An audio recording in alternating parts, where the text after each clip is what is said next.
Kita telah berada benar-benar di ambang bulan yang diberkati, yang dimuliakan, yang diagungkan Allah Subhanahu Wa Taala, bulan yang di dalamnya terisi jutaan rahmat, jutaan keampunan, jutaan jaminan dan janji daripada Allah kepada pelepasan daripada api neraka Allah SWT, iaitu bulan Ramadan Mubarak. Bulan yang diberkati, bulan yang ditinggikan kedudukannya di sisi Allah Subhanahu Wa Taala. Assalamualaikum warahmatullahi wabarakatuh. Innal hamdalillah, assalatu wassalamu ala Rasulillah Sayyidina Muhammad ibn Abdillah wa alihi wa sahbihi wa man wala, amma ba'd. Subhanaka la ilma lana illa ma 'allamtana innaka antal alimul hakim. Rabbi shrah li sadri wa yassir li amri wa hlul 'uqdatam min lisani yafqahu qawli. Allahumma salli ala sayyidina Muhammad al-Fatih lima ughliq wal khatib lima sabaq nasiril haqqi bil haqq wal hadi ila siratikal mustaqim wa ala alihi haqqa qadrihi wa miqdarihi al-'azim. Allahumma anfa'na bima 'allamtana wa 'allimna alladhi ma yanfa'una. Allahumma faqihna fid din wa 'allimna at-ta'wil. Allahumma inna nas'aluka 'ilman nafi'an wa rizqan wasi'an wa na'udzubika min 'ilmin la yanfa' wa qalbin la yakhsha'. Allahumma iftah 'alaina futuhal 'arifin warzuqna fahman nabiyyin wa hifdzal mursalin wa imanal muttaqin ya arhamar rahimin. Allahumma nawwir qulubana bi'ilmik wasta'min abdanana fi ta'atik. Allahumma rzuqna hubbaka wa hubba rasulik. Allahumma iftah 'alaina fathan qariba fi 'ulumil aqliyati wan naqliyah bijahi sayyidina maulana Muhammadin khairil bariyah sallallahu alaihi wasallam. Alhamdulillahi rabbil alamin. Alhamdulillah, segala puji bagi Allah Subhanahu Wa Taala, pencipta tujuh petala langit dan tujuh petala bumi dan segala pembendaharaan yang berada di antaranya. Selawat dan salam ke atas Nabi junjungan besar kita, kekasih kita Nabi Muhammad sallallahu alaihi wasallam, dan ke atas ahli keluarga baginda, dan ke atas para sahabatnya, dan ke atas mereka yang mengikuti jalan mereka yang terdahulu dengan cara yang terbaik sehingga hari kiamat. Alhamdulillah. Dan jemaah muslimin muslimat yang dirahmati, diberkati dan dikasihi Allah Subhanahu Wa Taala, kita telah berada benar-benar di ambang bulan yang diberkati, yang dimuliakan, yang diagungkan Allah Subhanahu Wa Taala, bulan yang di dalamnya terisi jutaan rahmat, jutaan keampunan, jutaan jaminan dan janji daripada Allah kepada pelepasan daripada api neraka Allah SWT, iaitu bulan Ramadan Mubarak. Bulan yang diberkati, bulan yang ditinggikan kedudukannya di sisi Allah Subhanahu Wa Taala. Setiap waktu dan setiap saat yang berjalan di dalam bulan Ramadan adalah penuh dengan cahaya, penuh dengan nur yang tidak sama dalam waktu-waktu yang lain yang berada di luar Ramadan. Setiap waktu yang ada dalam bulan Ramadan, keberkatannya, berkat dan rahmat yang berada dalam bulan Ramadan tidak sama seperti mana bulan yang lain selain daripada Ramadan. Kerana bulan Ramadan dan bulan yang Allah SWT telah pilih menjadi penghulu kepada seluruh bulan. Dan setahun kita ada 12 bulan, dan daripada 12 bulan penghulunya adalah bulan Ramadan. Dan di dalam bulan Ramadan ada satu malam yang menjadi penghulu kepada sekian malam yang bernama malam Lailatul Qadar. Tidak ada mana-mana malam sepanjang tahun yang dapat menyamai kedudukan, martabat dan kemuliaan malam Lailatul Qadar yang kebiasaannya Allah SWT sembunyikan di dalam bulan Ramadan. Jadi kita telah berada di penghujung bulan Syaban, saya kira lebih kurang 4 hari lagi kita akan mulakan tarawih. Kita akan masuk dalam bulan Ramadan dan mula bersahur. Dan di dalam bulan Syaban, perkara yang perlu diberikan perhatian sebagai persiapan untuk kita masuk ke dalam sebuah bulan yang dijadikan Allah sebagai madrasah yang mendidik kita, mentarbiah kita, membentuk kita, mengingatkan kepada kita tujuan kita diciptakan oleh Allah SWT, iaitu untuk menjadi hamba Allah SWT. hamba yang sebenar-benar hamba.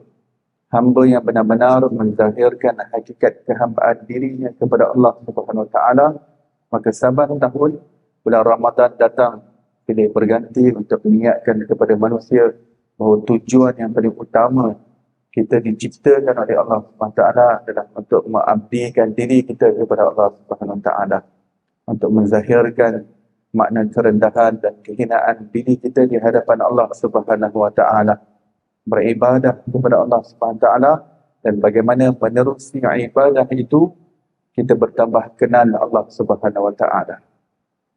Bertambah kenal. Menerusi ibadah kita bertambah kenal, dan dengan bertambahnya pengenalan kepada Allah, bertambah pula cinta kita kepada Allah Subhanahu Wa Taala. Apabila bertambah cinta kepada Allah, maka bertambah rindu kepada Allah Subhanahu Wa Taala. Rindu untuk mendambakan perjumpaan dengan Allah Subhanahu Wa Taala. Rindu asyik untuk melihat Allah Subhanahu Wa Taala. Tidak ada di antara kita, kalau kita ditanya, adakah kita teringin untuk melihat pencipta kita? Maka sudah tentu jawapannya ya. Siapa yang tidak rindu, siapa yang tidak asyik untuk melihat pencipta kita? Dan Allah Ta'ala janjikan kepada orang-orang mukmin bahawa orang-orang yang berjaya masuk ke dalam syurga Allah Subhanahu Wa Taala, kemuncak nikmat kemuliaan yang ada dalam syurga adalah tatkala penghuni-penghuni syurga diizinkan Allah Subhanahu Wa Taala untuk melihat zat Allah Subhanahu Wa Taala. Dan tidak ada siapa di antara kita yang dapat melihat Allah ketika di dunia. Hatta Nabi-Nabi dan Rasul, tidak ada siapa yang pernah melihat Allah ketika jasad mereka berada di dunia. Bahkan di pada mahsyar, di akhirat kelak nanti, satu-satunya manusia dapat berjumpa dengan Allah, melihat Allah, hanya Nabi Muhammad SAW. Seluruh Nabi-Nabi, seluruh Rasul-Rasul dan seluruh umat manusia, semuanya bernaung di bawah panji kepujian milik Nabi SAW.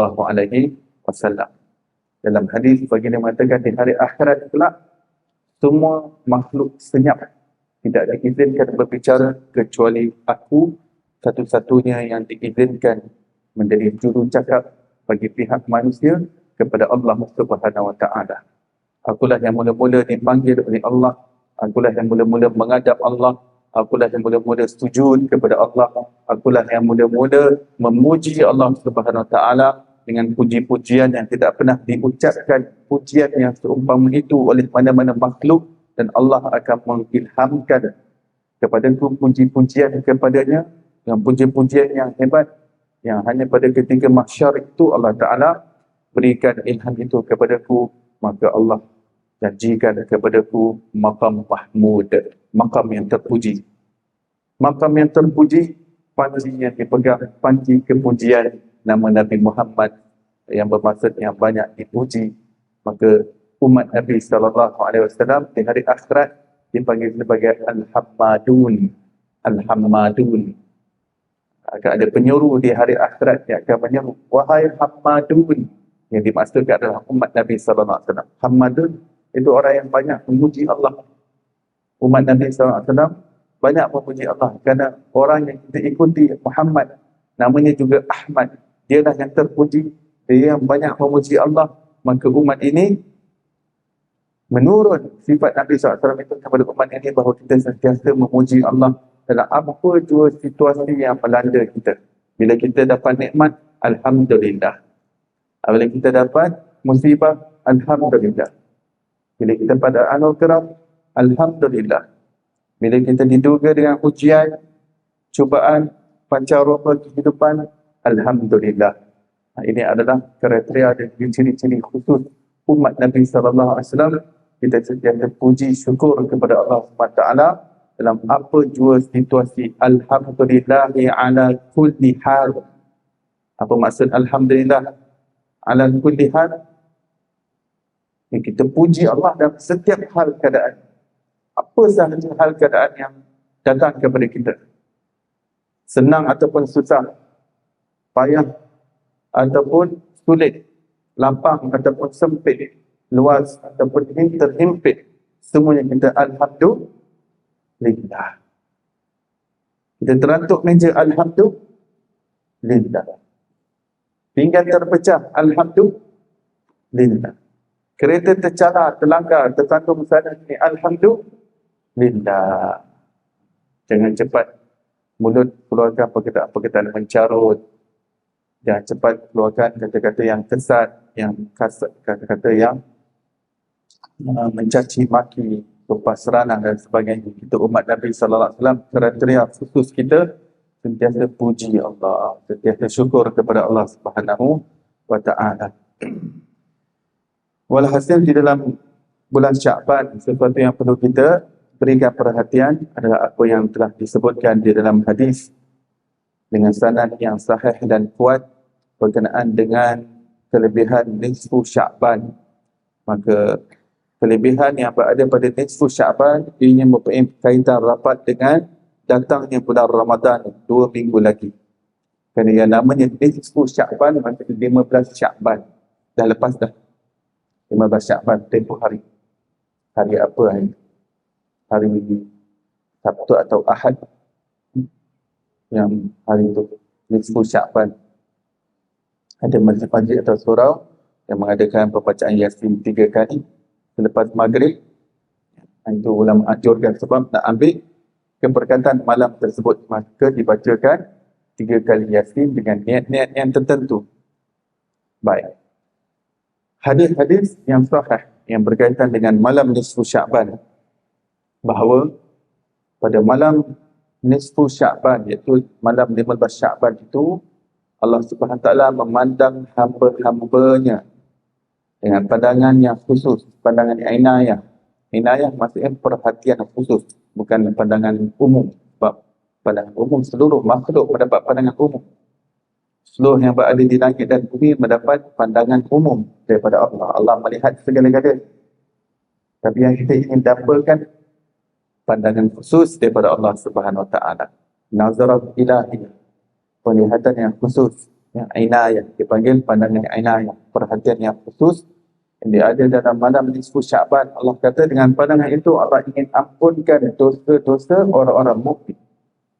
Allah ingin ampunkan semua dosa-dosa hamba-Nya yang mukmin, kecuali orang yang musyrik dan orang yang bersengketa dan tidak berdamai.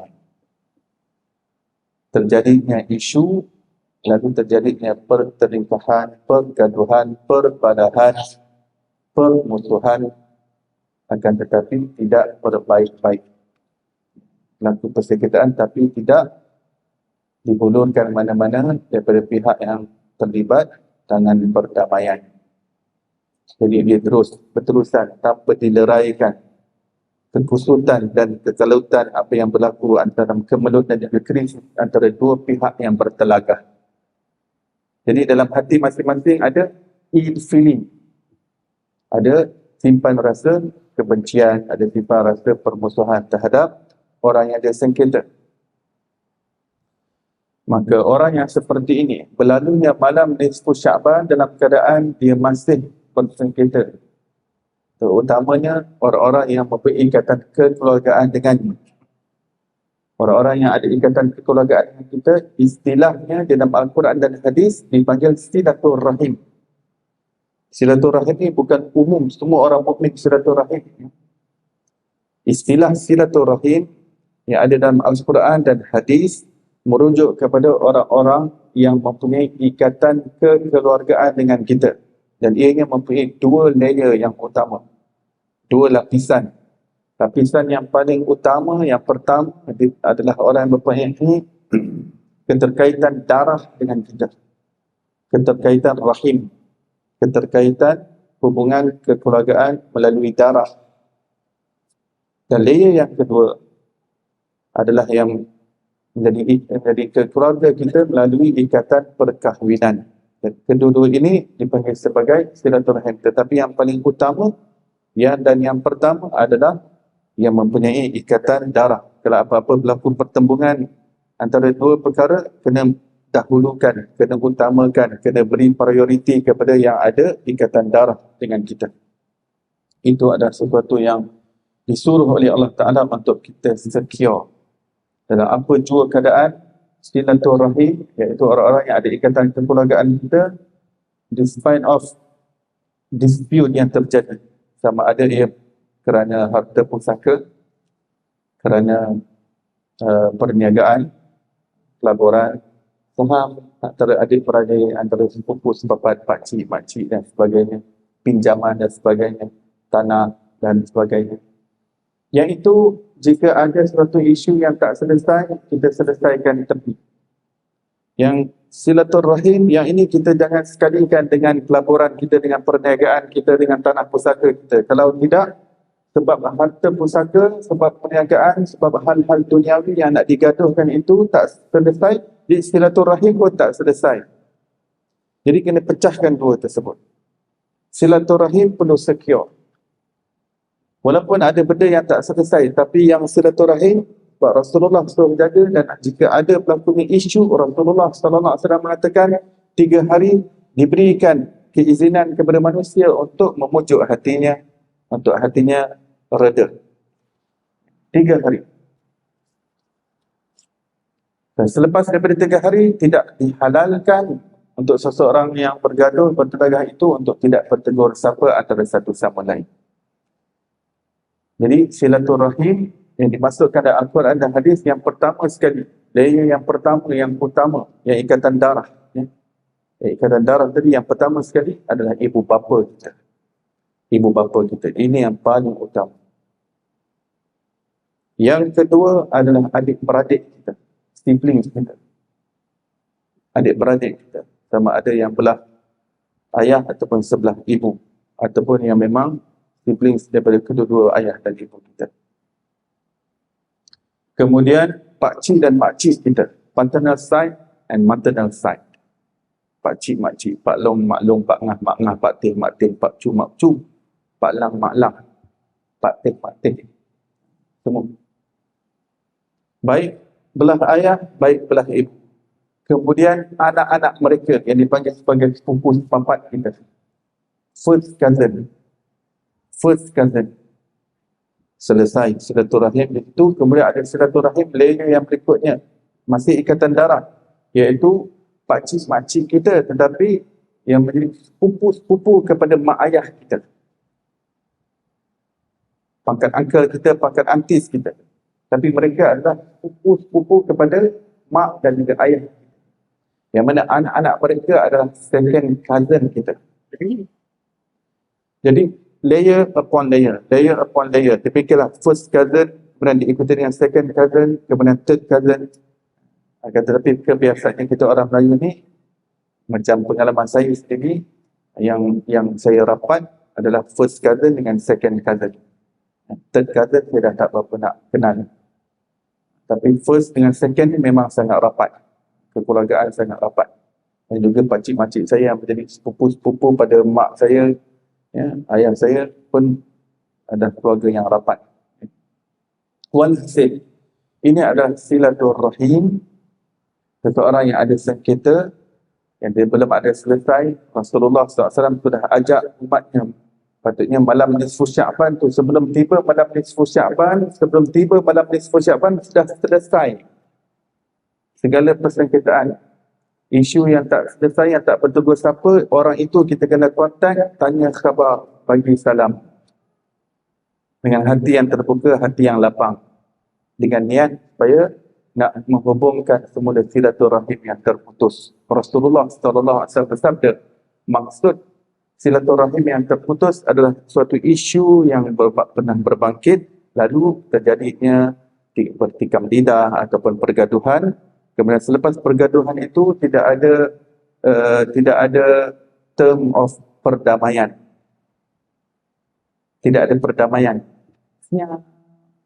Rasulullah izinkan 3 hari, tidak dihalalkan lepas 3 hari, tapi ada orang terlajak 3 bulan tak leraikan. Ada orang terlajak 3 tahun. Ada orang terlajak terpapar 30 tahun tak bertegur sapa. Mungkin isunya isu kecil, tapi dari syaitan dia suka untuk manusia memutuskan silaturahim, sebab Orang yang memutuskan silaturahim ni automatik dia tidak dapat rahmat daripada Allah Subhanahu Wa Taala. Automatik. Datanglah Ramadan tahun demi tahun, dia terhalang daripada mendapat rahmat Allah Subhanahu Wa Taala. Di sebalik rahmat Allah itu ada keberkatan besar. Dalam hadis yang sahih, Rasulullah sallallahu alaihi wasallam bersabda bahawa di arasy Allah Subhanahu Wa Taala terdapat pengisytiharaan pengumuman yang menyebutkan pengumuman daripada rahim, daripada ikatan kekeluargaan itu digantung di arasy Allah Subhanahu Wa Taala. Ana rahim man wasalani wasalahullah, man qata'ani qata'ahullah. Aku adalah Ar-Rahim, barang siapa yang menghubungkanku, iaitu menghubungkan silaturahim, ikatan kekeluargaan, maka dia terhubung dengan rahmat Allah. Maksudnya dia layak untuk mendapat rahmat Allah Subhanahu Wa Taala. Man qata'ani qata'ahullah, barang siapa yang memutuskan aku, kata Rahim, kata silaturahim, siapa yang memutuskan aku, dia terputus daripada mendapat rahmat Allah Subhanahu Wa Taala. Banyak hadis-hadis yang berkaitan dengan hal ini, antara yang lainnya bahawa waktu-waktu yang tertentu yang Allah Ta'ala hantar malaikat untuk turunkan hujan rahmat kepada hamba-hambanya. Kerana ada tempat-tempat yang tertentu kita pergi di situ, tempat hujan rahmat, tempat-tempat yang berkat. Masjidil Haram, Masjid Nabawi, Raudah, masjid-masjid, rumah-rumah Allah Subhanahu Wa Taala, Masjidil Aqsa. Ini tempat-tempat yang diturunkan rahmat yang melimpah ruah daripada segi tempat. Ada pula waktu yang memang waktu yang berkat, Allah Ta'ala turunkan rahmatnya yang lebat. Antaranya dalam bulan Ramadan, malam Lailatul Qadar, malam nisfu Sya'ban, ya, malam hari raya, baik hari raya Aidil Fitri ataupun hari raya Aidul Adha. Di malam-malam yang Allah turunkan, waktu yang Allah Ta'ala turunkan hujan rahmat. Supaya Allah Ta'ala berkata kepada malaikat, "Wahai malaikatku, jangan bagi rahmat kepada dua orang yang masih belum berbaik-baik lagi setelah mereka ada isu tentang sendiri. Itu kamu tahan, wahai malaikatku, rahmat aku kepada mereka sehinggalah mereka berbaik-baik semula antara satu sama lain." Jadi silaturahim ni tuan-tuan, jadi ikatan kekeluargaan yang mana orang-orang yang Allah ikatkan kita dengan orang-orang yang tertentu melalui ikatan darah tersebut, sesuatu yang Allah pilih untuk kita tanpa kita ada pilihan langsung untuk memilihnya. Sesuatu yang Allah Ta'ala pilih orang-orang yang tertentu untuk berada dalam circle ikatan darah kekeluargaan ini, yang kita tidak ada pilihan, maka suruhan yang Allah Ta'ala tekankan kepada umat manusia untuk jaga, untuk secure adalah lebih berat lagi. Sesuatu penekanan yang lebih berat daripada Allah, sesuatu yang kamu tidak ada choice, aku sendiri pilih untuk kamu. Dan Allah SWT menjadikan hikmah kejadian alam ini bahawa setiap orang hendaklah mengambil berat tentang orang-orang yang mempunyai, orang-orang yang kaitan rapat dengan, orang-orang yang susah dalam circle dia, dalam kekeluargaan dia kena bantu. Walaupun pernah terjadinya pergaduhan dan sebagainya, kalau dia perlukan bantuan, bantu dia. Jangan putuskan silaturahim hanya kerana ada kes-kes yang sebelum ini, isu-isu yang berbangkit sebelum ini, kita tidak membantu orang tersebut walaupun dia sedang terhimpit dalam kesusahan, dalam kepayahan yang diperlukan bantuan kita. Silaturahim dia bukan saja hulurkan tangan perdamaian, akan tetapi sanggup kita memaafkan kesalahan dia. Itu silaturahim. Kita sanggup untuk berbaik-baik dengan dia walaupun ada terjadinya isu, tapi yang itu kita akan selesaikan luar. Kita akan selesaikan pada tempat yang betul. Kalau perlu naik mahkamah, naik mahkamah. Itu mahkamah nak tolak ke tepi. Yang keluarga, kita keluarga. Waktu kenduri, datang kenduri. Waktu ada jemputan, datang jemputan. Bukan bermakna kerana ada benda-benda yang terjadi, hal-hal duniawi, lalu silaturahim, perkara agama, perkara akhirat, dicalar. Sesuatu yang Allah Ta'ala suruh, yang Allah Ta'ala perintahkan untuk secure. Banyak di dalam Al-Quran, ayat-ayat yang Allah kata, aku perintahkan kamu, wahai manusia, untuk secure silaturahim. Untuk jaga silaturahim. Ini orang-orang yang tidak ada pilihan. Adakah di antara kita ada choice untuk pilih siapa siblings kita? Adakah di antara kita ada choice untuk pilih siapa jadi parents kita? Kita jadi ayah kita, jadi mak kita, jadi pak long kita, mak long kita, pak ngah kita, mak ngah kita, pak teh kita, mak teh kita. Adakah kita ada pilihan untuk pilih? Tidak ada. Adapun kawan-kawan, kita ada pilihan untuk siapa yang kita nak duduk dengan mereka, siapa yang kita nak ngam, siapa circle mana yang kita nak kamcing. Jiran tetangga kita boleh pilih kejiranan yang mana satu, perumahan yang mana satu. Ini ada pilihan. Ini kita ada pilihan. Tapi yang pilih abang kita, abang sulung kita, siapa? Adakah kita boleh pilih siapa nak jadi abang kita? Siapa nak jadi akak? Siapa nak jadi adik? Kita tidak ada pilihan. Allah. Saya teringat bila cerita macam ni, dulu waktu saya kecil, saya nakal. Sekolah rendah, sampai awal sekolah menengah, saya nakal. Jadi saya ada 5 adik-beradik, saya seorang lelaki, saya paling sulung. Adik-adik semua perempuan. Jadi saya suka bully mereka. Tak ada sebab pun gara kena hempuk adik-beradik. Kita seorang lelaki, kita orang fed up, tak ada orang lelaki yang lain. Kita hempuk seorang-seorang.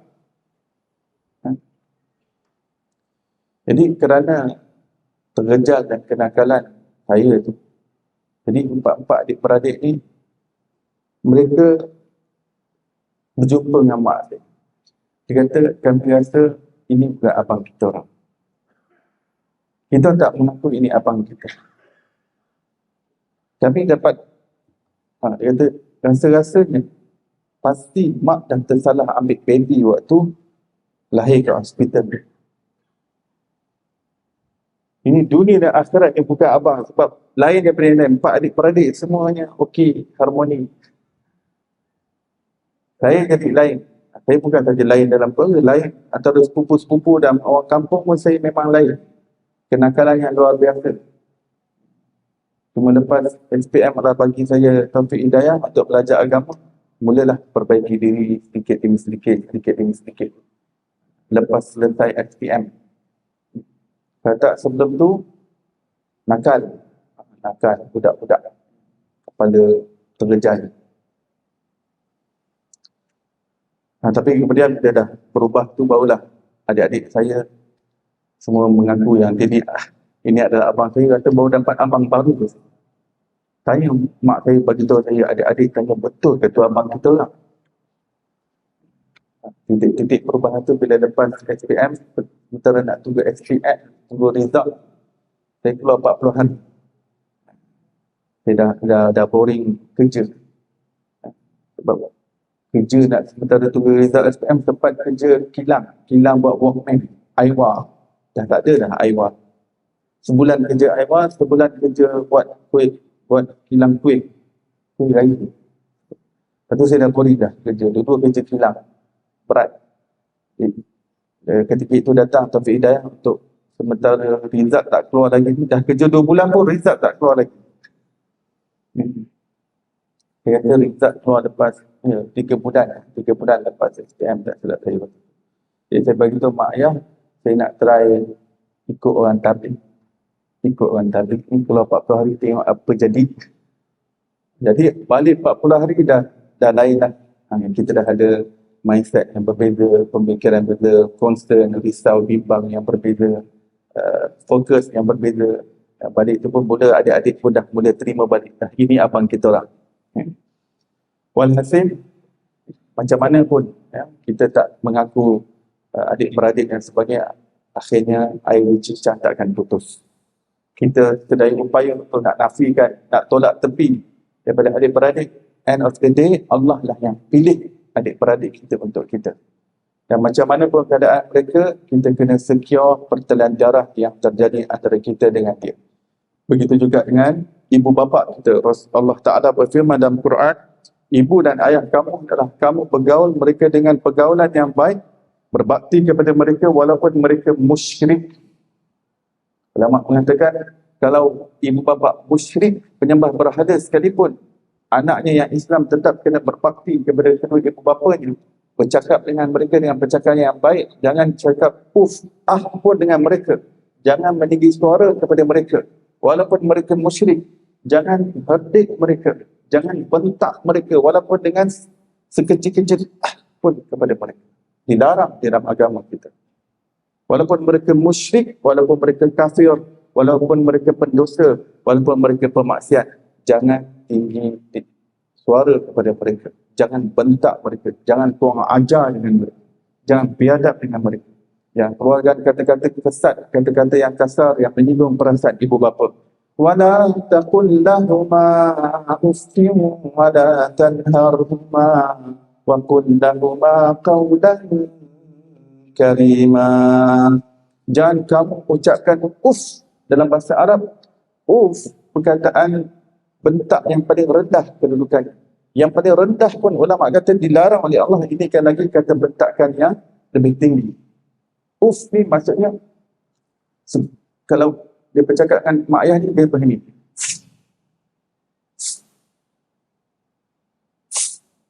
Begitu. Wala taqul lahuma uffin wala tanharhuma. Jangan your parents. Begitu. Maksud ayat ini, don't your parents. Wala taqul lahuma uffin wala tanharhuma wa qul lahuma. Dan cakap dengan mereka, berbicara dengan mereka, berbual dengan mereka dengan perkataan yang mulia, pembicaraan yang ada kehormatan terhadap mereka. Bukan jangan bercakap dengan mereka seperti mana dia bercakap dengan kawan-kawan. Bercakap seperti biadab dan kurang ajar, cakap yang tak meraihkan siapa yang dia cakap. Ya, audiens ni adalah ibu bapa, maka dia perlu perhatikan. Maka kenapa Allah SWT suruh manusia berbakti pada kedua ibu bapa? Kerana ibu bapanya itu Allah yang pilih untuknya. Apapun keadaan ibu bapanya, tak ada siapa yang boleh pisahkan ikatan darah, ikatan genetik, ikatan DNA yang terjadi antara dia datang daripada ibu bapanya.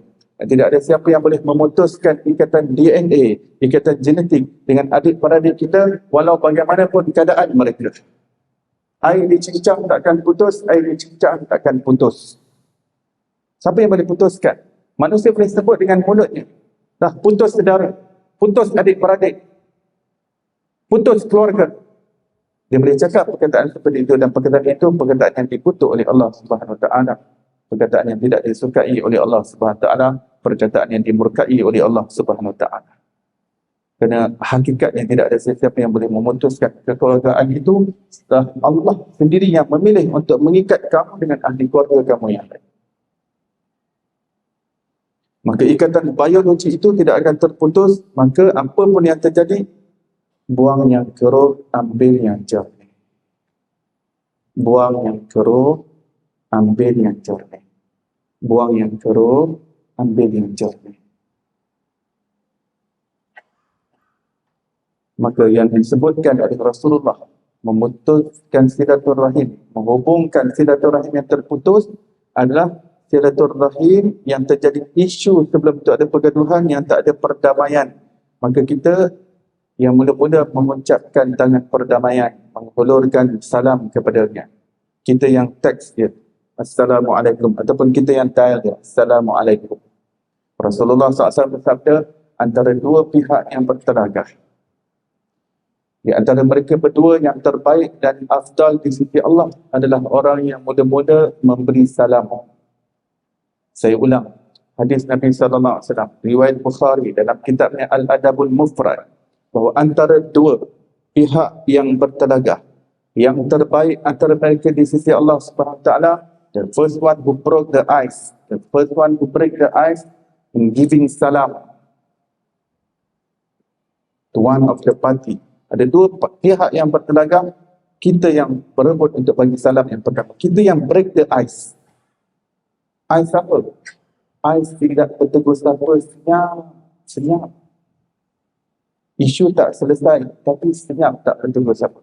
Kalau senyap, tak ada isu yang berbangkit, tak beri masalah. Itu tidak terputus silaturahim. Kadang-kadang ada saudara mara, ada mungkin disebabkan faktor-faktor yang tertentu, kita dah lama tak berhubung dengan dia. Tak lama tak tanya khabar dan sebagainya. Jika hal itu terjadi tanpa ada isu sebelum itu, tanpa ada pergaduhan, tanpa ada pertelingkahan, itu tak dinamakan memutuskan silaturahim. Yang disuruh menghubungkan silaturahim ada isu yang berbangkit. Sebelum ini dah pernah terjadi pergaduhan, dah terjadi pertikam lidah, dah pernah terjadi pertelingkahan. Yang ini kemudian telah jadi pergaduhan, dah jadi isu, kemudian senyap tak bertunggu siapa. Yang ini terputus silaturahim, kata Rasulullah sallallahu alaihi wasallam. Rasulullah membezakan antara orang yang buat baik kepada keluarga dia, yang buat baik berhubung dengan ahli keluarganya tanpa ada pertelingkahan, hanya untuk dia nak pasahkan tali persaudaraan, tanpa ada isu sebelum ini. Ini dipanggil sebagai al-mukafi, kata Rasulullah. Ada istilah yang berbeza. Al-mukafi itu orang yang dia nak maintain tali persaudaraan walaupun tak ada isu sebelum tu. Dia tanya khabar, dia bagi hadiah, dia hantar oleh-oleh dan sebagainya. Ini al-mukafi, kata Rasulullah. Al-mukafi ni maksudnya dia balas baik. Orang tu tak ada apa-apa isu, maka dia maintain, dia balas dengan untuk maintain persaudaraan yang baik. Akan tetapi kata Rasulullah, orang yang ada isu, ada pergaduhan, yang ini namanya putus silaturahim setelah dia tidak bertegur sapa antara satu sama lain. Orang yang menghubungkan ialah apabila dia mengulurkan tangan perdamaian dan mula-mula memberi salam kepada orang yang dia bertelagah tersebut. Baik, kita berhenti sebentar untuk mengambil laluan kepada azan isya. Seorang hamba yang bertakwa kepada Allah SWT sentiasa merebut ingin menjadi orang yang terbaik di sisi Allah SWT. Jika antara dua pihak yang bertelagah dan yang terbaik di antara mereka adalah yang mula-mula memberi salam, maka apabila seseorang itu mendapati dirinya rupanya ada persengketaan dengan saudara maranya yang lain, adik-beradik yang lain yang masih belum berdamai, maka dialah yang menghulurkan tangan perdamaian. Dialah yang mula-mula memberi salam untuk menunaikan perintah Allah SWT untuk dihubungkan silaturahim dengan mereka. Dan setelah memberi salam, terpulang kepada mereka sama ada mereka nak respon dengan baik ataupun tidak, kita serahkan kepada Allah Subhanahu Wa Taala. Dia nak reply ataupun tidak salam kita, itu bukan tugas kita. Tugas kita menghubungkan silaturahim. Tugas kita untuk tunaikan perintah Allah dan tunaikan suruhan Rasulullah SAW. Untuk nak fikirkan mereka respon ke tak, mereka akan layan dengan layanan yang baik ataupun tidak, itu bukan tugas kita. Itu antara mereka dengan Allah Subhanahu Wa Taala. Kita ada urusan antara kita dengan Allah Subhanahu Wa Taala, urusan kita untuk menghubungkan silaturahim. Bagaimana mereka nak balas, bagaimana mereka nak respon, itu antara mereka dengan Allah. Kita ada tanggungjawab yang kita perlu jawab di hadapan Allah. Dia akan disoal, akan ditanya oleh Allah SWT di akhirat. Dan antara mereka pun akan ditanya, akan disoal oleh Allah SWT di akhirat. Yang penting kita tunaikan.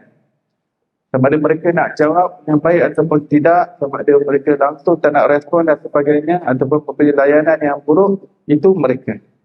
Dan kita cuba untuk sentiasa hulurkan tangan perdamaian, bercakap dengan baik, bercakap dengan hikmah, dan jangan keluarkan kata-kata yang kesat walaupun sudah lama dah tak berhubung dan kita cuba untuk berhubung. Jangan kita fikirkan bahawa kita dah buat baik dengan mereka, mereka buat macam ni dengan kita. Maka itu adalah bahagian masing-masing. Kita cuba merebut sesuatu yang terbaik di sisi Allah Subhanahu Wa Taala. Dalam sebuah hadis sahih, seorang sahabat bertanya kepada Rasulullah SAW. Seorang sahabat datang kepada Nabi dan mengadu bahawa beliau ada isu antara beliau dengan ahli keluarganya yang lain sehingga menyebabkan mereka berlakunya persengketaan, berlakunya pergaduhan antara saudara mara. Dan oleh kerana Allah telah perintahkan untuk menjaga silaturahim, maka dia lupakan apa yang, maksudnya dia letak tepi dulu, letak aside apa yang dia bergaduhan, dan untuk nak secure tali, untuk dibasahkan tali kekeluargaan tersebut. Maka beliau pun datang, dan saya telah datang kepada ahli keluarga tersebut dan saya cuba hulurkan dengan perdamaian, saya bagi salam kepada mereka dan saya cuba cakap baik-baik dengan mereka. Tetapi apa yang saya dapat daripada mereka hanyalah layanan buruk, ya Rasulullah. Saya cuba untuk bercakap baik-baik dengan mereka, tapi mereka cakap dengan kata-kata yang kesat, kata-kata yang buruk terhadap saya. Saya cuba berbaik lagi, mereka bagi layanan buruk. Bagaimana keadaan ini, ya Rasulullah? Maka Rasulullah SAW menjawab bahawa kamu telah melakukan sesuatu yang betul. Meskipun macam mana pun tantangan yang akan dihadapi daripada kaum keluarga, kamu tetap menghubungkan silaturahim, sesuatu tali yang mesti kita hubungkan. Jangan putuskan tali tersebut. Kamu berada dalam radar pandangan rahmat Allah Subhanahu Wa Taala. Adapun ahli keluarga kamu serahkan mereka kepada Allah, kerana mereka akan menghadap Allah SWT, mereka akan disoal kepada Allah. Tapi jika benar apa yang kamu katakan, kerana Rasulullah tak tahu apa yang terjadi di sana, apa yang menjadi isu yang sebenar. Tapi kalau benarlah kamu sudah cuba untuk menghubungkan silaturahim, tetapi mereka tetap ingin memutuskan silaturahim. Kamu cuba untuk menghubungkan tali kekeluargaan, tapi mereka nak putus saudara. Mereka sedang menabur debu-debu api neraka di atas kepala mereka. Maksudnya, mereka sedang mengundang murka Allah SWT setelah seseorang sudah ingin mengalah dan ingin mengholongkan tangan perdamaian tetapi tidak disambut dengan baik. Maka di dalam hadis, ya, Rasulullah SAW mengatakan bahawa orang yang bersengketa antara dua pihak, dan pihak lain sudah datang kepadanya, mengalah, mungkin berlutut kepadanya, memohon kemaafan ataupun memohon merayu kepada perdamaian, tetapi dia tidak ingin memberikan perdamaian. Dia tidak ingin berbaik-baik dengan orang yang sudah datang kepadanya, memohon kemaafan ataupun memohon perdamaian, tetapi dia tidak ingin berdamai. Dia tidak ingin bersatu padu, dia tidak ingin hidup dengan harmoni. Maka orang ini adalah orang yang berdosa di sisi Allah SWT, dan dosanya adalah seperti seseorang pemimpin yang memungut cukai dengan cara yang zalim. Sim-sim kata Rasulullah. Sebab ada jenis pemimpin yang menzalimi rakyat jelatanya dengan memungut cukai yang tinggi sehingga menyempitkan dan juga menyusahkan rakyat jelatanya. Maka itu adalah suatu dosa di sisi Allah Subhanahu Wa Taala. Pemimpin yang sedemikian akan menghadap Allah, bangkit di akhirat dan akan ditanya oleh Allah SWT.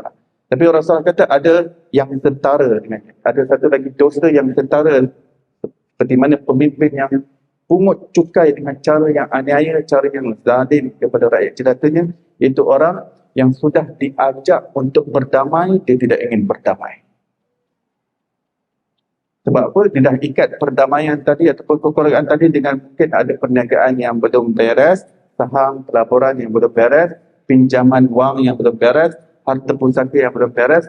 Jadi disatukan itu semua.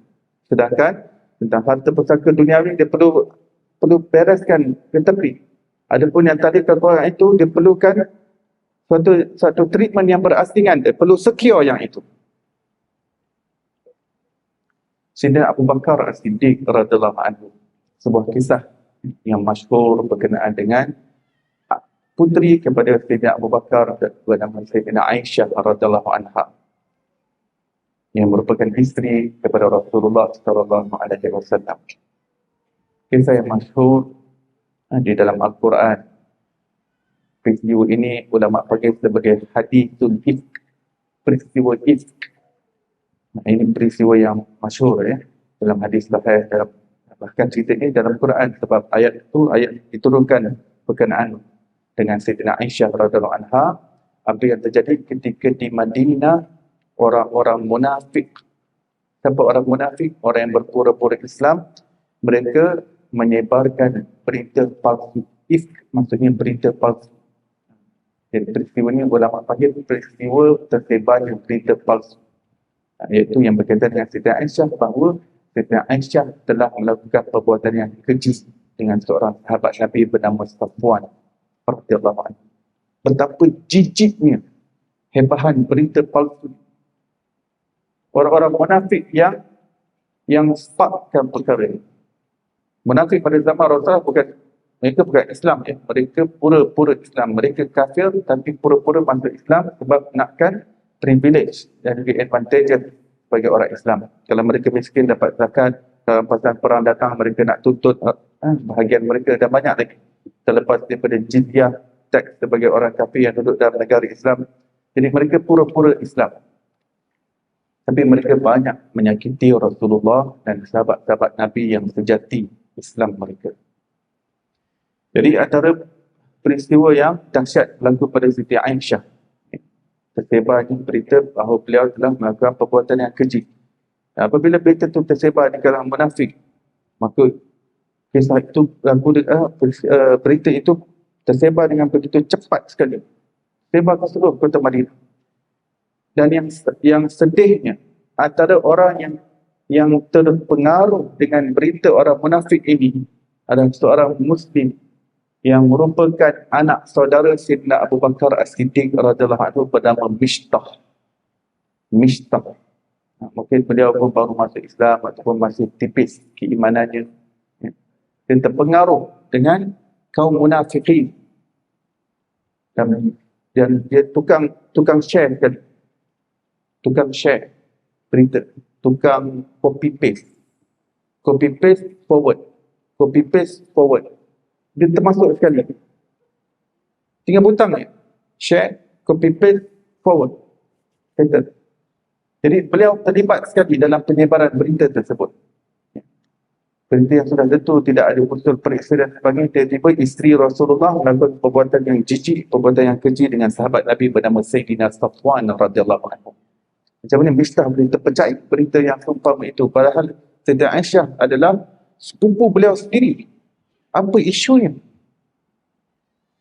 Dan yang paling sadis sekali, ironically, Mishtah ini yang merupakan anak saudara, anak buah Sayyidina Abu Bakar, yang beliau hidup miskin sejak daripada kecil kerana mak ayahnya meninggal, dan wang setara perbelanjaannya sejak daripada kecil sampai besar ditanggung oleh Sayyidina Abu Bakar As-Siddiq radhiyallahu anhu.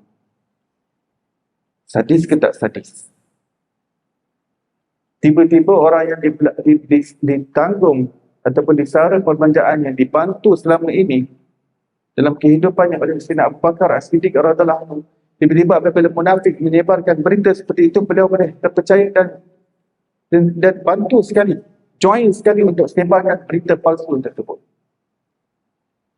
Mishtah, beliau telah tergelincir dalam hal tersebut. Beliau telah terpengaruh, mudah cepat percaya dengan berita yang viral. Maka hal itu sangat terkesan. Sebenarnya kalau Mishtah tak terlibat dalam perkara itu pun, peristiwa itu sendiri memberi tekanan yang besar kepada keluarga Sayyidina Abu Bakar As-Siddiq. Kerana Rasulullah SAW, beliau menunggu berita jawapan daripada Allah sebulan lamanya dan beliau tak masuk kepada Sayyidah Aisyah. Beliau tak masuk kepada Sayyidah Aisyah.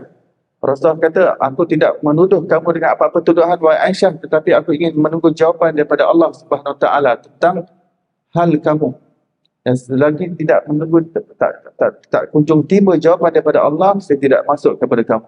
Sayyidah Aisyah sebulan lebih menangis kepada Allah. Ya Allah, berikan jawapan kepada Rasulullah betapa aku ini suci, ya Allah. Peristiwa ini besar, tuan-tuan. Apa yang telah merudung jiwa keluarga Sayyidina Abu Bakar As-Siddiq. Berita tersebar viral seluruh kota Madinah, semua menjadi buah mulut. Dan Sayyidina Aisyah, selepas seminggu berita itu tersebar, beliau tak tahu apa yang terjadi. Lepas seminggu baru beliau tahu kerana beliau baru baik daripada demam. Beliau baik daripada sakit yang beliau terlantar di rumah. Beliau barulah boleh keluar daripada rumah nak menuju ke tempat pemandian ataupun tempat beliau nak buang qada hajat. Ada dibantu oleh pembantu. Dan kemudian dalam perjalanan itu, Sayyidah Aisyah tergelincir ataupun pembantu yang pengiring ni tadi yang tergelincir nak terjatuh, kemudian terucap dengan celaka Mishtah. Kenapa kau celakakan Mishtah pula? Apa aku? Kau tak tahu berita ke Aisyah? Di situ barulah Barulah Siti Aisyah dapat tahu daripada pembantunya bahawa dah seminggu berita itu viral ke seluruh Madinah. Semua manusia semua tengah hangat cerita tentang kamu dengan Sayyidina Safwan.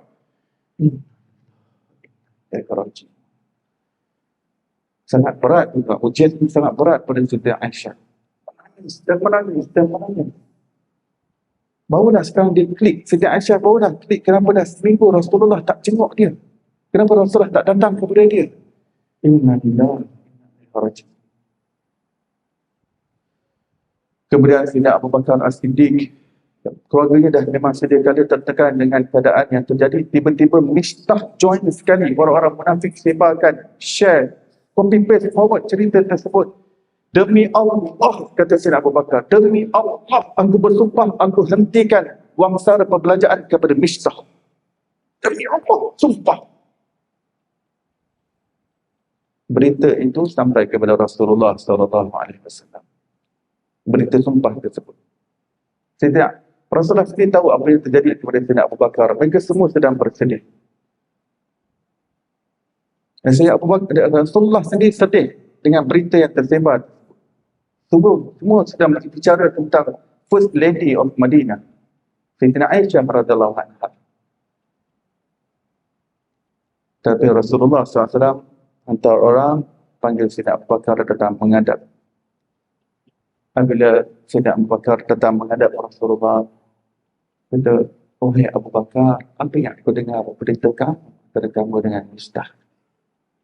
Aku dengar ada berita yang sampai kepadaku mengenai kamu dengan Mistah. Boleh kamu clarify? Boleh kamu elaborate?" Wahai Rasulullah, berita tentang Aisyah adalah sesuatu yang berat yang menimpa keluarga kami. Tiba-tiba seorang yang aku buat tanggung sara perbelanjaan selama ini. Daripada kecil, anak yatim piatu aku yang menjaga. Tiba-tiba dia join sekali munafikin yang lain, viralkan berita tersebut. Ya Rasulullah, saya bersumpah untuk tidak lagi memberikan wang perbelanjaan kepada dia. Rasulullah SAW mengatakan, wahai Abu Bakar, aku juga terkesan dengan berita ini. Kejadian apa yang terjadi adalah menimpa isteriku sendiri. Ya, walaupun Aisyah adalah anak demu, putrimu, tapi ia adalah isteriku, maruah, nama baik, kehormatan ahli keluarga, Ummul Mukminin, ibu kepada sekalian mukminin, bicara maruah sebegitu rupa. Ya Abu Bakar, aku juga amat terkesan dengan peristiwa ini, tetapi apa yang kamu lakukan terhadap Mistah adalah sesuatu yang salah. Salah tetap salah, wahai Abu Bakar. Aku tahu apa yang melanda dalam jiwamu. Aku tahu ia satu yang berat, ujian yang menimpa. Tetapi kamu menghentikan wang perbelanjaan kepada Mistah itu sebagai satu tanda simbolik kepada terputusnya tali kekeluargaan silaturahim. Wahai Abu Bakar, tali silaturahim ianya disuruh oleh Allah untuk kita sentiasa basahkan dia. Jangan kamu calarkan silaturahim tersebut. Ya Rasulullah, apa yang patut aku lakukan? Pertama, tekan sambung balik uang sara perbelanjaan kamu kepada Mistah. Ya Rasulullah, saya sudah bersumpah untuk tidak lagi memberikan wang sara perbelanjaan kepadanya. Wahai Abu Bakar, apa yang kamu bersumpah untuk melakukan sesuatu yang tidak disukai oleh Allah, sesuatu yang dimurkai oleh Allah SWT, sayugianya wahai Abu Bakar, untuk kamu membayar kafarah ke atas aiman yang telah terjadi. Aiman maksudnya sumpah yang terjadi. Seseorang nak batalkan sumpah dia kena ada bayar kafarah, dia ada kena bayar denda. Wahai Abu Bakar, bayarlah denda kafarah untuk membatalkan sumpah kamu itu, agar kamu sambung semula wang perbelanjaan kamu kepada Mistah. Syekh Abu Bakar mengatakan, labbaik wa sa'daik, ahlan wa sahlan ya Rasulullah sallallahu alaihi wasallam.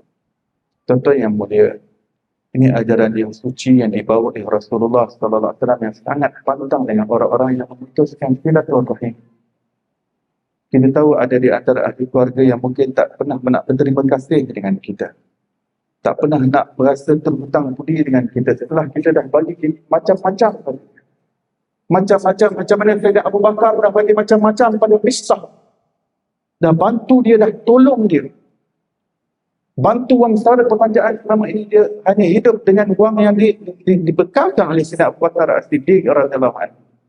Begini dia perlakukan kepada keluarga Sayyidina Aisyah, keluarga Sayyidina Abu Bakar As-Siddiq. Ya, begitulah lumrah kekeluargaan. Sedangkan lidah lagi tergigit, sedangkan lidah lagi tergigit. Pasti ada tersandung sana, tersandung sini. Seperti mana dengan ibu bapa kita pun kadang-kadang ada sesuatu yang terjadi, tetapi kita tetap wajib berbakti kepada ibu bapa kita. Begitu juga dengan silaturahim.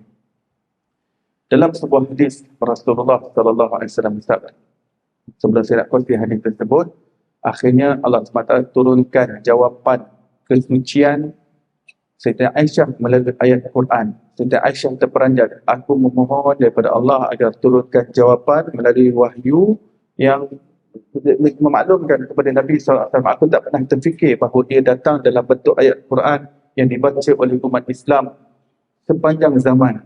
Betapa aku gembiranya bahawa berita kehormatan dan kesucianku didatangkan dalam bentuk ayat Quran yang dibaca oleh umat Nabi Muhammad SAW, yang ditadaruskan, yang ditenangkan. Amat berbaloi pujian yang menimpa kepada aku apabila aku disebut oleh Allah Ta'ala secara khusus berkaitan dengan yang ada dalam surah An-Nur tersebut. Surah An-Nur, satu page Allah Ta'ala ceritakan tentang betapa Sayyidah Aisyah itu suci di sisi Allah Subhanahu Wa Ta'ala. Dan apabila jawapan itu tiba, Rasulullah SAW telah masuk kepada Sayyidah Aisyah. Ya. Maksudnya dia telah menerima. Maksudnya bukanlah daripada awal pun Rasulullah tidak menuduh apa-apa pada Sayyidah Aisyah, tapi beliau menunggu jawapan. Oleh kerana Allah Ta'ala telah mengumumkan kesucian Sayyidah Aisyah, maka semua orang yang terlibat menuduh perzinaan tersebut dipanggil menghadap untuk mahkamah dan hukum dijalankan ke atas mereka. Antaranya adalah orang-orang munafik dan termasuk Mistah disebat berpuluh-puluh kali kerana qadzaf. Hukuman qadzaf tak silap saya dalam 80 kali sebatan, kalau tak silap saya. Sebatan qadzaf. Dan Sayyidina Mistah telah bertaubat kepada Allah dengan sebenar-benar taubat dan telah menerima hukumannya di dunia ini. Ya, berkaitan dengan silaturahim, Rasulullah suruh untuk perbaiki dan suruh menghubungkan silaturahim dengan Mistah. Tapi kalau berkaitan dengan hukum Allah, apabila menuduh seseorang yang lain dengan perzinaan tetapi sebenarnya orang itu suci, maka itu hukum hudud yang telah diturunkan oleh Allah SWT, maka yang itu Rasulullah tidak tolerir. Rasulullah sangat tegas apabila ia berkaitan dengan hukum hakam Allah SWT, maka untuk Sayyidina Abu Bakar, Rasulullah suruh Sayyidina Abu Bakar memaafkan Mistah. Tetapi yang hukum hakam, iaitu menuduh orang lain berzina, qadzaf bila hukum hakam Allah, itu Nabi SAW tidak maafkan, Nabi SAW tidak toleratkan. Tapi Rasulullah SAW panggil Mistah dan orang-orang yang terlibat semua di hadapan masyarakat awam, disebat mereka 80 kali. Dan setelah daripada itu, Mistah mendapat pengajaran yang besar dalam kehidupannya. Baik, dalam sebuah hadis Rasulullah SAW baginda bersabda, aku menjamin aset berupa mahligai tengah-tengah syurga ilahi bagi orang yang sanggup untuk mengalah dalam menghulurkan tangan perdamaian walaupun dia berada di pihak yang benar. Sekali lagi saya ulang hadis ini. Saya garanti kepada kamu wahai umatku, aset yang ditanam, dipasak di dalam syurga ilahi berupa mahligai yang indah dan tersergam bagi mereka yang sanggup untuk mengalah. Maksudnya adanya persengketaan yang terjadi, kamu sanggup mengalah dalam menghulurkan tangan perdamaian walaupun kamu berada di pihak yang benar. Untuk berada di pihak yang benar, untuk nak mengalah, ia perlukan lebih mujahadah untuk tundukkan ego dia. Kerana syaitan akan sentiasa memujuk manusia bahawa kamu jangan mengalah. Kalau kamu mengalah bermakna kamu kalah. Kamu kalah bermakna kamu tewas, seolah-olah kamu yang salah dalam hal ini. Syaitan akan sentiasa membisikkan Sebab apabila manusia cuba untuk terfikir untuk hulurkan tangan perdamaian, maka syaitan akan cepat-cepat hentikan. Kau jangan dengar cakap ustaz. Kalau kau cuba mengalah, bermakna selama ni kes ni kira kau salah. Jadi syaitan dia sentiasa nak sekalikan yang kes terjadi, kes duniawi yang terjadi dengan silaturahim yang disuruh dijaga oleh Allah, disekalikan. Apa yang Rasulullah ajar kepada ini, apa yang Rasul ajar kepada Sayyidina Abu Bakar, ya, masalah Mishtah, yang kesalahan dia itu kita akan treat cara lain. Tapi antara kamu dengan dia silaturahim yang itu kamu kena jaga. Iaitu kamu kena secure, kamu kena lindungi. Jangan campur adukkan semuanya. Tetapi syaitan akan suka untuk campur adukkan, dia tidak akan benarkan kita untuk mengalah. Kerana mengalah ni bermakna kamu seolah-olah menjatuhkan air muka kamu, menjatuhkan maruah kamu, melutut pada orang lain yang patutnya dia melutut kepada kamu. Syaitan akan mengusik manusia, menggoda manusia biar dia datang melutut kepada kamu. Bukankah dia yang salah? Bukankah dia yang bongsu? Bukankah dia yang lebih muda daripada kamu? Bukankah kamu yang banyak bantu dia? Bukankah dia yang banyak berhutang budi pada kamu? Bukankah dia yang patutnya banyak berterima kasih kepada kamu? Biar datang melutut, jangan kamu melutut pada dia. Biar dia yang mengalah, jangan kamu mengalah. Sampai kiamat mungkin tak datang orang tu untuk nak mengalah. Jadi Rasul kata begini, di akhirat aku ada kad garanti, jaminan bahawa asetnya sudah berada dalam syurga dan pasti dia akan dijumpa dengan aset di dalam syurga. Tidak mungkin seseorang yang ada aset dan properti dalam syurga tetapi dia tidak dimasukkan untuk bersama dengan aset dan propertinya. Aku jamin aset dan properti kamu dalam syurga berupa mahligai yang tersekap indah di tengah-tengah syurga jannah ilahi kepada orang yang walaupun meskipun berada di pihak yang benar untuk dia mengalah dan hulurkan dengan perdamaian. Tuan-tuan yang mulia, ini untuk mengalah jika kita di pihak yang salah, ini lebih mudah. Lebih mudah. Mereka orang yang benar-benar ego, dia dah salah pun dia tak nak mengalah. Tetapi orang yang berada di pihak yang benar, dia yang sedang dianiaya, boleh jadi dia yang sedang ditindas, dia yang dikata dan diumpat dan sebagainya. Akan tetapi dia sanggup, walaupun dia berada di pihak benar, dia ada sesuatu yang perlu dijaga, iaitu silaturahim. Seperti mana Sayyidina Abu Bakar sebentar tadi, dia berada di pihak yang benar dan dia rasa itu hak dia, harta dia, wang dia, itu jerih payah dia, kumpulkan harta dan dia hendak bagi kepada siapa yang dia kehendaki. Tapi tetap Rasulullah SAW kata, sebab selama ni kamu dah berterusan menyara dia, dan sebab peristiwa ini kamu memutuskan wang saranan, itu tanda kepada kamu ingin memutuskan silaturahim dengan dia. Dan tidak diizinkan oleh Rasulullah SAW. Tuan-tuan yang mulia, dalam hadis dengan sanad yang kuat menyebutkan bahawa pada malam pertama Ramadan, Allah memandang seluruh hamba-hambanya dengan pandangan rahmat yang khusus. Dan dengan pandangan itu Allah ingin mengampunkan seluruh dosa hamba-hambanya kecuali yang pertama orang musyrik. Yang ini memang tak masuk sebab bukan orang Islam, musyrik. Yang kedua, orang yang ketagih arak. Yang ini Muslim, tapi dia masih ketagih arak walaupun dah masuk bulan Ramadan. Walaupun siang hari dia berpuasa, tapi malam hari dia keluarkan daripada gobok dia whisky, arak, wine dan sebagainya. Masuk Ramadan pun masih ketagih arak lagi. Dia juga terhalang mendapat pandangan khusus daripada Allah SWT. Yang ketiga, kata Rasulullah, orang yang derhaka kedua ibu bapanya. Orang yang ada sengketa dengan kedua ibu bapanya dan tidak berbaik-baik. Dan yang keempat, kata Rasulullah SAW, orang yang memutuskan silaturahim. Rasulullah spesifikkan. Ini adalah suatu nada yang sama dengan 15 Sya'ban yang kata Rasulullah. Bermakna 2 minggu sebelum datang bulan Ramadan, Rasulullah dah bentang kapet merah sebagai satu persiapan bahawa manusia perlu settlekan hablum minan nas, lebih-lebih lagi orang yang ada ikatan kekeluargaan. Sebab bulan Ramadan madrasah untuk kita giatkan lagi hablum minallah. Agama ini adalah hubungan kita dengan Allah dan hubungan kita sesama makhluk Allah Subhanahu Wa Taala.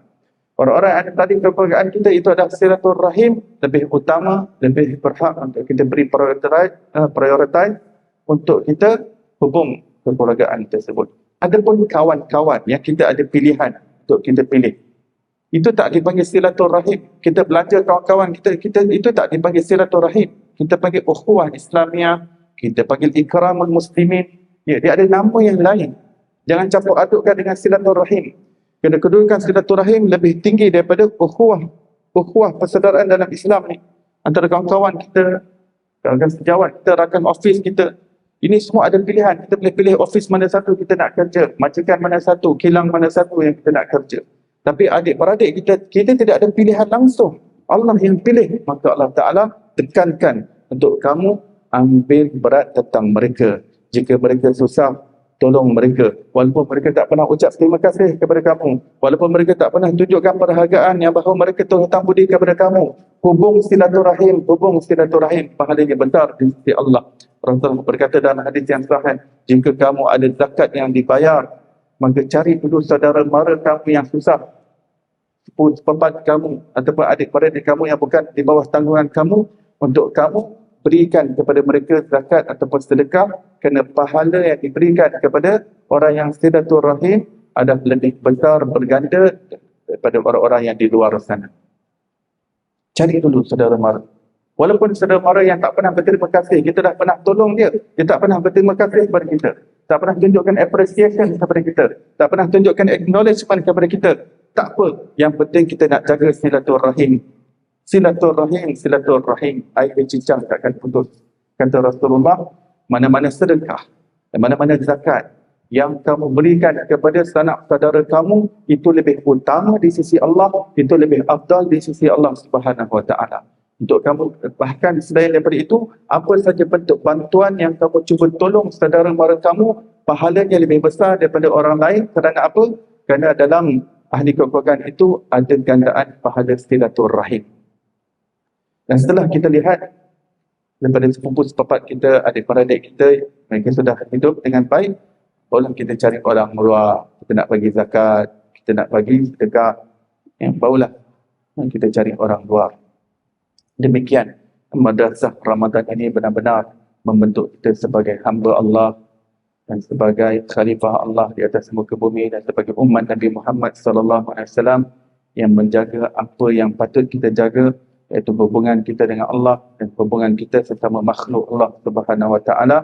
Dan lebih-lebih lagi Rasulullah mengkhususkan malam nisfu Sya'ban, Rasulullah kata dengan umum, malam nisfu Sya'ban seseorang tak mendapat keampunan Allah jika dia ada persengketaan yang tidak ada perdamaian. Kemudian 2 minggu berlalu, tiba satu malam pertama Ramadan, iaitu 11 hari bulan, 11 Mac ni. 11 Mac, maghrib, azan saja maghrib, bermulanya malam pertama Ramadan. Allah pandang seluruh hamba-hambanya yang mukmin dengan pandangan yang Allah ingin mengampunkan semuanya, kecuali musyrik, pengketegai arak, derhaka kepada kedua ibu bapa, dan memutuskan silaturahim. Maka tidak berbaloi untuk seseorang itu untuk mempertahankan egonya, untuk tidak mengalah, walaupun dia berada di pihak yang benar, walaupun berada di pihak yang benar, amat berbaloi untuk kita jaga satu perhubungan yang kalau dicincang macam mana pun takkan putus. Dan itulah sesuatu yang diberkati, sesuatu yang dirahmati oleh Allah SWT. Sepatutnya silaturahim, perkataan rahim daripada perkataan rahmat, kerana ia berkait rapat dengan rahmat Allah Subhanahu Wa Ta'ala. Amat rugi satu orang yang berlalunya bulan Ramadan tetapi dia tidak mendapat rahmat daripada Allah, tidak mendapat keampunan daripada Allah Subhanahu Wa Ta'ala. Sayyidina Jibril pernah datang kepada Rasulullah mengatakan, amat malam seseorang yang datang di bulan Ramadan, lalu Ramadan berlalu daripadanya tetapi dia tidak mendapat keampunan daripada Allah Subhanahu Wa Ta'ala. Antaranya adalah orang yang masuk bulan Ramadan tetapi dia masih belum bertegur sapa dengan orang-orang silaturahim, yang masih ada isu yang tidak ada perdamaian. Maka berbaloi tidak ada berbaki beberapa hari ini jika ada di antara kita ada persengketaan dengan adik-beradik, dengan pakcik-makcik kita, ataupun dengan ibu bapa kita sendiri, ataupun dengan saudara mara kita, sepupu sepapat kita. Lebih-lebih lagi yang memang ada isu yang khusus antara kita dengan dia sebelum ini, amat berbaloi untuk kita berbaik-baik, kita bagi salam dan kita hulurkan dengan perdamaian. Antara bagaimana mereka nak respon, macam mana mereka nak reply, ataupun tak nak reply langsung antara mereka dengan Allah SWT. Yang penting kita nak lepaskan tanggungjawab kita antara kita dengan Allah Subhanahu Wa Taala. InsyaAllah mudah-mudahan Allah kurniakan taufik dan hidayah kepada saya sendiri dan kepada muslimin muslimat, pada jemaah untuk mengamalkan apa yang telah mudah-mudahan perkongsian pada malam ini, mudah-mudahan ini bermanfaat untuk diri saya sendiri dan bidang pendengar yang lain. Mudah-mudahan Allah SWT jadikan bulan Ramadan yang bakal tiba ini membawa jutaan rahmat, jutaan keberkatan, jutaan keampunan. Moga Allah bagi kita taufik dan hidayah untuk clearkan segala obstacle yang menjadi penghalang untuk kita mendapat rahmat dan keberkatan yang melimpah ruah dalam bulan Ramadan yang mulia ini. Mudah-mudahan Allah kurniakan kita kesudahan hidup yang baik dan jauhkan kita daripada kesudahan yang buruk. Wassallallahu ala sayyidina Muhammadin wa ala alihi wasallam walhamdulillahi rabbil alamin. Baik, kita tangguh majlis kita dengan tasbih kifarah dan surah Wal-Asr. Subhanallah wa bihamdik, subhanakallah wa bihamdika, asyhadu an la ilaha illa anta wa astaghfiruka wa atubu ilaik. Bismillahirrahmanirrahim. Wal-Asr. Innal insana lafi khusr. Innal ladzina amanu wa 'amilus shalihat wa tawassaw bil haqqi wa tawassaw bis sabr. Assalamualaikum warahmatullahi wabarakatuh.